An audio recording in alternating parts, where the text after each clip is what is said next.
Hi అండి. దయచేసి అందరూ ఈ కొత్త ఛానల్‌ని సబ్స్క్రైబ్ చేయండి. దాత్రి వాళ్ళ సాక్ష్యాలని మనం కొట్టేశాం కదా! కాబట్టి పోలీసులు వదిన్‌కి ఇచ్చిన గడువు కూడా ఈ రోజుతో పూర్తయిపోతుంది అని నిషి అంటుంది.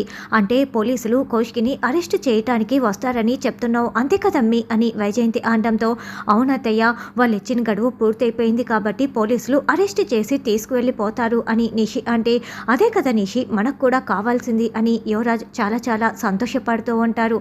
పోలీసులు ఎప్పుడెప్పుడు వస్తారా అని వెయిట్ చేస్తూ ఉంటారు. అప్పుడే జేడీకేడీ పోలీసులు మొత్తం కూడా ఇంటికి రావటంతో, ఏందమ్మి మళ్ళీ ఇలా వచ్చావు అని వైజయంతి ప్రశ్నిస్తూ ఉంటుంది.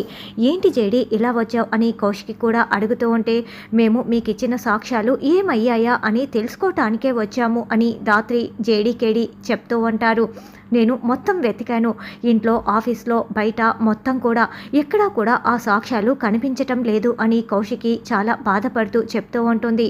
కానీ మాకున్న గడువు కూడా పూర్తయిపోయింది కౌశికి గారు, మేమేమీ చేయలేము అని దాత్రి అంటుంది.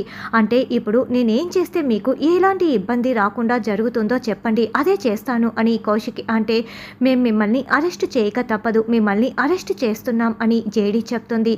దాంతో నిషి, యువరాజ్, వైజయంతి మరింత సంతోషపడుతూ ఉంటారు. అలా జేడీకేడీ కౌశిక్ని అరెస్ట్ చేసి కారులో ఎక్కిస్తూ ఉంటే నిషి వాళ్ళు పైశాచికంగా ఒకరిని ఒకరు చూసుకొని నవ్వుకుంటూ ఉంటారు. కాస్త సమయం ఇవ్వచ్చు కదా అని బూచి అడుగుతూ ఉంటే, మా దగ్గర లేందే అది అని జేడీకేడీ కౌశిక్ని కారు ఎక్కించేస్తూ ఉంటారు. నిషి వాళ్ళు తీసిన సాక్ష్యాలు బయటికి రావాలంటే మనము వదిన్ని అరెస్ట్ చేసి తీరాల్సిందే కేదార్ అని దాత్రి చాలా ప్లాన్ ప్రకారమే కౌశిక్ని అరెస్ట్ చేసి స్టేషన్కి తీసుకువెళ్తూ ఉంటుంది.